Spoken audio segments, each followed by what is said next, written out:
What up, everyone? We drink champagne on this channel, so we're classy in this bitch. So, I mentioned before I wanted to do more of these weekly roundups, so I'm gonna. So it turns out skipping the month of January was a good idea, and you guys were all really supportive of it, which I really appreciate. Thank you for everyone that supported the channel and gave me really kind, supportive words. The month of January was absolute shit. The month of February is turning out a little bit better, so I'm glad I skipped it because a lot of the boxes just weren't that important, and we can start over with February, and I'm caught up, so I have a little free time, so I thought I'd do a weekly roundup and show off some cool shit because I've had stuff sitting around for months and months and months that I haven't been able to show off, so I want to do that. So I'm not going to show off a lot of things. I want to do more weekly roundups with less items. That way, the past ones have been like 30 or 40 minutes, which is a little too long. So I thought, well, I'll show off less items each time. That way I can talk more in depth about those items and keep the videos a little shorter. So I'll still try to keep this short. I'm only going to show off 4 things. And I'm not going to do any movie reviews or anything this time, and not too many announcements or anything like that. So we'll hopefully keep this pretty short. So far the month of February has been really great with boxes. I've had some really exciting stuff. Loot Crate was awesome, and I can't wait to see what else comes. So we'll just jump right into it, and I'll show you some cool stuff I got. Hopefully stuff you haven't seen before, but I also have some really cool information about collecting in general. It'll make sense later, but I have some cool things to tell you guys about that I've been wanting to tell you for a long time. That makes absolutely no sense, but it will later, trust me. So, the first thing I want to show off is something that is all dusty because it's been sitting around. Something that your average techie actually showed me, and this is Mighty Mugs. He does a weekly thing. I think he does like Mighty Mugs Monday, where he shows off some that he's gotten. I've actually never been a huge fan of Mighty Mugs. They've always just been okay to me, but this set actually looked really cool. So this is New York Comic Con 2011 exclusive, and basically it's just got the Mighty Mugs. So we got Spiderman, Venom, Carnage, Demo Goblin, and I think we got J. Jonah Jameson. So normally I don't care too much about them. I still like them. They're pretty equivalent to like pop figures in the sense that they have the same style all the time. Their basic shape of these figures is pretty much the same. I just really liked it because it was such a cool display piece. It's like a skyscraper, and they all have the window display boxes here, so you can put this on display. So I thought that was really cool. The figures are very nice. They're not like mega high in quality, but they look very nicely done. I like the style of them, and I overall just like the concept of this. And this whole thing was only like $35 for this entire thing. Not to mention that it was a con exclusive, so I thought that's a really good deal that I could still find it for like 35 bucks. So that was a really cool thing, and I like these figures. So I think I'll just put it on display like this because it looks really cool like that. So I don't have to take the figures out or anything like that. These are really the only Mighty Mugs I've ever gotten. I've gotten the mini ones that were the blind boxes that they did for a while. Those are pretty cool too. And so I haven't collected a lot of these, but you know, it seems like a cool series. I don't think they're as popular as like Funko figures, but still cool figures. And yeah, I thought I'd show that off. I don't know if everyone's seen them, but it's worth checking out, and it's just a cool piece on its own. I like things that are look good displayed in the box because it's just really nice like that, and I don't have to get a shelf or anything. It just like sit on the ground. So I thought overall that was pretty cool and a good choice. So there's that. Next, something else that I found out about that is going to be somewhat recognizable to people. It's the Loyal Subjects Ninja Turtles. But these ones are different because these are glow-in-the-dark ones, and these were Hastings exclusives. And Hastings actually has a lot of exclusives that they do. So the story about this, I'm a big fan of the Loyal Subjects. When I went to Comic-Con, I met the guy Joe Allard who designs all these figures. Really cool guy. I really like him. And yeah, I just decided, they did a bunch of Comic-Con exclusives, and I decided to get them all since I was there, and they're all right behind me here. So we got the original set, which I completed, which was extremely hard to do, because this fucking guy, this foot soldier, it was like 1 of 96, which if you do the math, the Loyal Subjects figures cost like 13 bucks a piece, 1 of 96, like, that was fucking hard to get. So I completed that series, so I'm like, well, I might as well do the complete Comic-Con series. And then they had the GameStop exclusive one, so I'm like, oh, I'm going to get that too. And then they had this one was a Hastings exclusive, so I'm like, alright, I might as well get all that they offer. But I just realized that they just never stopped making editions of it. So I'm glad that I got this one, but they just never ended. So I stopped trying to collect everything they had and started just to collect the ones I like. And I'll get Series 2. Those look really dope too, so I'll check those out. Because the thing that made me realize they just keep doing the same thing is when they re-released the Series 1 as like metallic figures, and it's like, they're just not changing it enough for me to continue with certain series. So I've got plenty of them now. I think this is the last one I'll get from the Series 1, but I had no idea this existed. There's also a Shredder and Foot Soldier combo from Hastings as well, but I just had no idea this even existed. I came across this randomly, and that's why I wanted to show it off. So if someone is a fan of the Loyal Subjects figures and the Turtles, I just want people to know that this exists out there. It was very, very hard to come by, though. Even searching like on eBay and stuff like that, it was extremely hard to find. Oh, I only saw one in existence, and I bought that one, so they're pretty hard to come by. But I just want to let everyone know, in case you are trying to collect all of them, that you can go out and do that. But be warned, Loyal Subjects figures are incredibly hard to get because they're expensive. It's merited because they're nice figures. They have full articulation. They really do a good job. But they're like full-on action figures, and they have all these tiny accessories, which they do a really great job at doing. So it's no surprise that the figures are so expensive. But when you have figures that are like 1 of 96, it's like, well, fuck, man. Like, how am I ever going to get that figure? That's going to cost so much money to try and find. Which brings me to my next point. I always give people advice on how to get figures, how to collect series, and I'm going to give you some really good advice coming up. So the next two things I'm showing off are going to be the last two things I show off in the video, but I'm going to talk about them a lot. Let me hydrate first.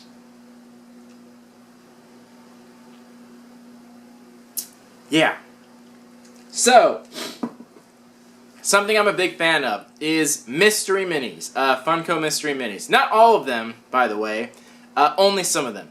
So I've explained before there are two kinds of mystery minis, and I'm pretty sure it's two different people that are designing them, which I think they should be called different things because they're so different.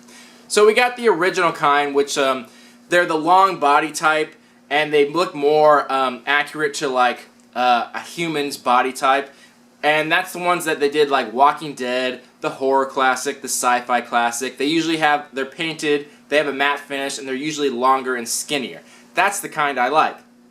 Now, they have the other kind, where they have the big heads and small bodies, and a lot of times are bobblehead. This is the ones they did like Marvel, DC, they do all the Disney ones like this. And those are fine, there's nothing wrong with them, but they're just not nearly as good in quality as the first type that I like. So I think they should separate those two and have different names for them because they're so different that's weird that they're the same classification. But anyway, recently they had two new series come out, and that was Horror Classics 2 and Sci-Fi Series 2. I was a huge fan of both of the original series, and that's kind of, the original horror one's kind of what got me into Funko originally. It's what got me into collecting it. Because I just really like the style of them, I really like the paint job, and it got me into horror a little bit, so I really, really liked them. So I actually got like pretty much the whole series of both of them, which was pretty hard to do. So when I found out, like last year at the Toy Fair, that they were going to do Series 2 of each one, I got so excited, and I couldn't wait for them to come out. It was just a bummer because they both came out at the same time, which sucked because it takes a lot of time and money to collect a full series. So when they both came out at the same time, I spent like a good chunk of change. So, the first series I'm going to show off is the Sci-Fi series, and I have nearly the complete series, the complete Super series. And I have different classifications, and I'll explain that now. So, I'm going to talk a lot, by the way, so if you don't want to hear about it, feel free to end this video now. But I'm going to talk a lot about mystery minis and give some good advice. So if you want to hear it, cool. If not, no worries. So, there's different classifications of series. When you talk about a series, they have the base set, which is the commons, all the common figures, and then they have the complete set, which is the commons plus the rares. Now that's a complete set. Then you get a super complete set, which is the base set plus the rares, then the exclusives. And with these series, and Funko especially does this a lot, where they give certain companies exclusive rights. In this case, Hot Topic had exclusive rights to both of them, the horror and the sci-fi. So in order to get you can get the complete series anywhere. if you bought boxes and got all the rare ones, you get the super complete set, you would have had to have gone to the regular stores, gotten the regular figures, and gone to Hot Topic, because there's certain figures you couldn't get at Hot Topic, and there's certain figures you couldn't get anywhere but Hot Topic. So that's the super complete series. And I'm one away from having that. I still have yet to get, and of course it's the rarest one of all, the gold Bender figure. And believe me, I've tried, but it's very difficult to do because he's one of 72 and he's a Hot Topic exclusive. And as far as I know, you can't find him like much cheaper than like $80 online. I kept not wanting to pay it, but I still have not come across it. So if anyone out there has that figure, please let me know. I will give you pretty much anything for it because I want to complete that series so bad, but I just have not been able to do it. So if anyone out there wants to help me out, please, for the love of God, contact me. But anyway, that's the sci-fi series. The next series is the horror series. And this one, I have not only the complete base set, not only the complete set, not only the super complete set, but I have the ultra complete set. What's that, you ask? So, I got the base set, I got all the regular ones, even the rare ones, and I got the Hot Topic exclusive ones, even the rare ones of that. I got the Shaun of the Dead alternate paint job, which is one of 96 and Hot Topic exclusive, so that goes for a pretty penny. I got pretty lucky on that and was able to get it, so kudos to me. The ultra complete set is beyond getting the alternate paint jobs, it's getting one-of-a-kind things. And I have one that's, I don't know if it's one of a kind per se, but something that goes beyond the super complete set. And that is, I got a prototype. I got a prototype of one of the figures. And getting an ultra complete set is something that you only get, like, it's one of a kind things like prototypes, signatures from artists, blah de blah. But I got a prototype of one of the figures, and I got the Gremlin. So, and not just any Gremlin, the Hot Topic exclusive one. So I got a prototype of an exclusive that was already rare to begin with. And he was hard to get too. The thing about prototypes, they're not necessarily one of a kind. Most of the time they are, but sometimes they do different prototypes and then settle on a final design. So I'm not totally sure if this is one of a kind or not, but even if it's not, very rare. Maybe like 1 of 5 or something like that. I'm not totally sure. But I came across it and I really wanted it and I thought it was really cool. And I've never had a prototype before. I went to the whole Funko Fun Days event where they were throwing out prototypes left and right, giving them out for free. I didn't get a single one. So I was pretty excited when I came across this. Paid a good chunk of change for it, but I'm glad to have it. So, because I'm just such a huge fan of this series, of both of them, sci-fi and horror, so I had to get it. And that's the story behind that. So, I wanted to show you guys those series. Now, I'm going to give you guys some good advice. So, you see my complete series and you think, wow, you must have spent a shitload of money to get all these. And, well, not exactly, actually. So, something to note is that I'm really fucking smart when it comes to this kind of stuff. I've been doing this my whole life, so it's pretty hard to pull a fast one on me.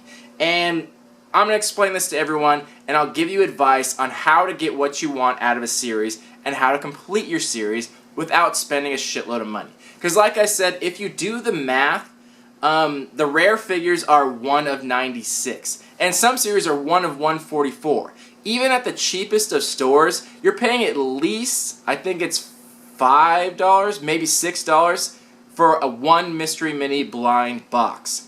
And now if you multiply that by 144, technically that's how much money it should cost to get that figure. Which is ridiculous. No one would pay that. And you can go online and find them. The prices are always marked up super high, so you'd have to spend a lot of money.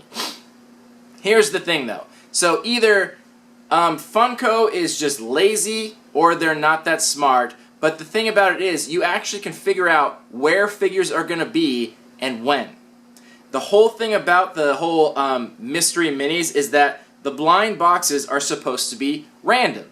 But the funny thing about that is, I'm really good at math, by the way. I've been a math tutor my whole life, and I'm very good mathematically at calculating things. So I'm very good at figuring these kinds of things out.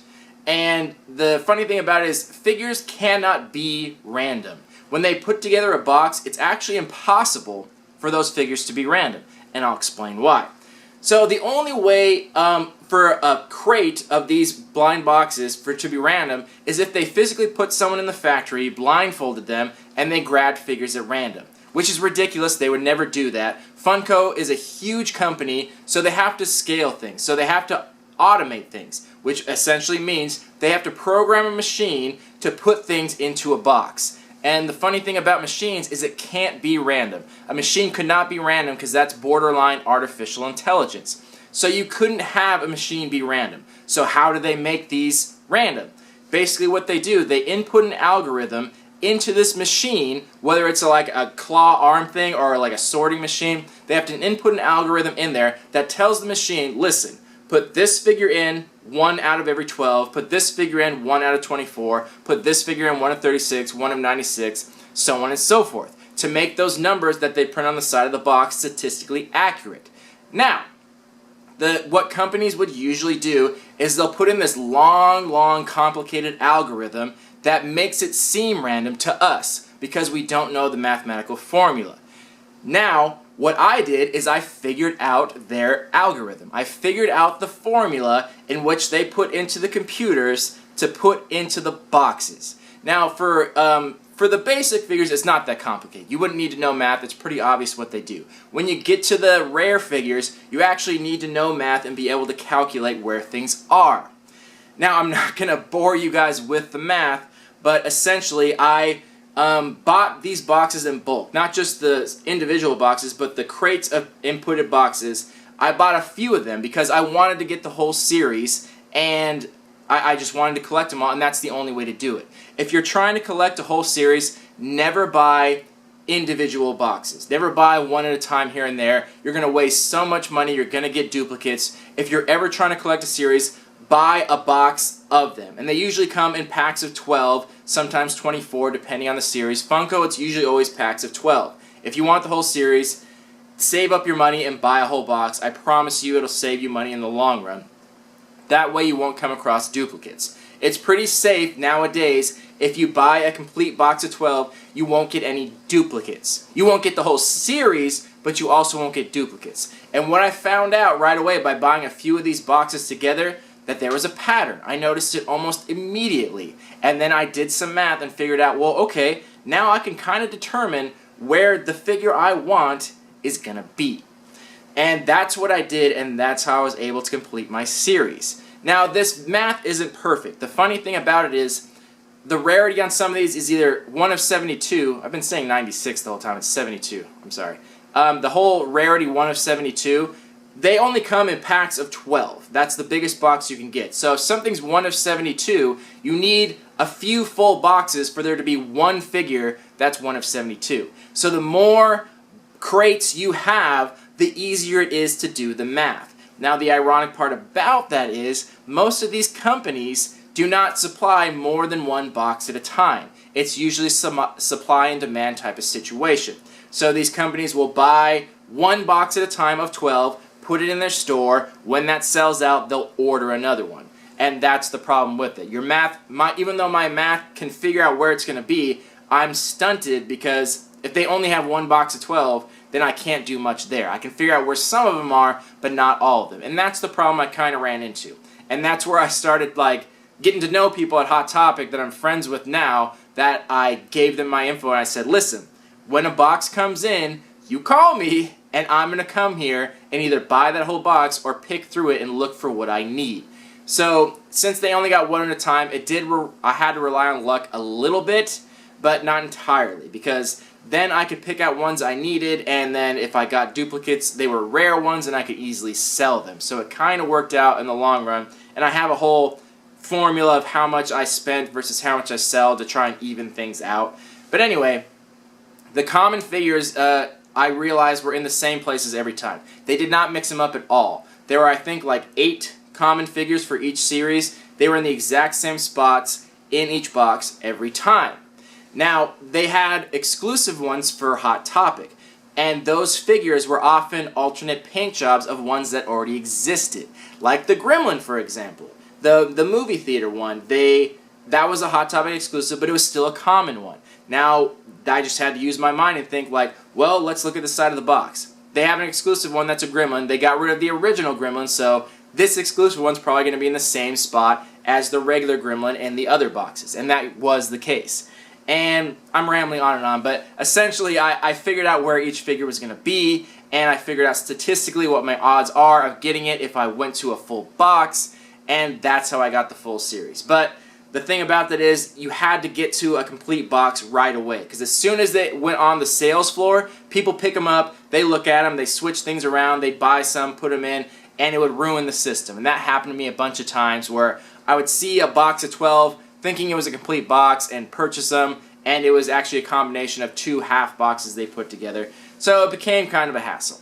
But anyway, I hope that made sense to you. I hope that wasn't just random ramblings. I hope that kind of made sense to you. But that just made me realize that nothing is random. Nothing is ever random. And I'm going to try and do my best to be the first one to get to these boxes and try to help you guys out. Because it's only fair that because some people just want a few figures out of there. Some people just want a specific one, and it's not really fair that you have to pay and pay and pay till you get that one figure you want. So I want to kind of try and help people out a little bit. So that's why I always usually buy full boxes of things and then sell the duplicates. And then if I want another rare one, I know where it's going to show up because I'll do the math and figure it out. So I want to try and help out as much as I can. This was just a brief overview of how that works, but I think in the future when series come out, I think I'm going to try and actually do some math and try to show you guys where they're going to be to try and help out and figure something out along those lines. But anyway, I hope that kind of helped you. I hope if there are collectors out there, I hope that made sense to you, and I hope that helps you in the future when you're trying to collect. And again, the best advice I can give is never buy things individually boxed. Buy them crates and packs at a time. And if there's a series you're wondering about, I'll try to answer questions the best I can, but please know that I'm limited in what I can kind of explain in a comment without like being super nerdy and explaining mathematical formulas and stuff like that. So I'll try to help out the best I can. But if there's specific figures you're looking for, I'll try to go back to my notes and figure out where they are in that place. And again, if anyone has that gold bender, please, for the love of God, contact me. I need him so bad. So, yeah, that's pretty much it. Those are the things I wanted to show off. Those are the things I wanted to talk about. And I hope to do more series in the future. I have some full crates of different figures, which I'm going to open up to and try to do the math on those. And I can't wait for Series 2 of the Loyal Subjects Ninja Turtles. They announced them a long time ago, and they're online for order. I don't think they've been released yet, but they look really cool. And I can't wait for more of the mystery minis from Funko of the style that I keep pointing up because they're right here, by the way. I'm sure people are wondering why I'm pointing up. They're on a shelf right here. I hope they do more in that style of mystery mini, and I hope they kind of steer away from the other style, because they did the anime in the second style that I don't like, but the new anime ones have Dragon Ball Z, which I'm stoked about. So I hope they do more in the Walking Dead horror sci-fi style, and I hope they do more of that. I've been thinking of things they could do. Horror and sci-fi is such a limited genre. They could do fantasy. I even thought they should do like comedy ones, like famous comedy people that are recognizable. Like, I think they should do that too. There's just so many options. But I love the eclectic ones. I love where it's like a bunch of different movies all together. Like, I'm so obsessed with those series that I think they're absolutely fantastic. But anyway, yeah, this has been my weekly roundup. I tried to keep it as short as possible. Still kind of long, but I hope you guys enjoyed. Let me know what you thought about the items I showed, and let me know what you guys would like to see. And hopefully on the next one, I'll probably be doing a movie review, because by that time, I'm pretty sure Batman vs. Superman will have come out, and I'll definitely do a movie review on that. And yeah, let's talk it out in the comments. Let's hear what you guys think. Thank you guys for watching. I'll see you guys on the next box review, which I'm pretty sure is Nerd Block. But yeah, I'll see you guys in the next review. Thank you for watching. Love you all. Peace.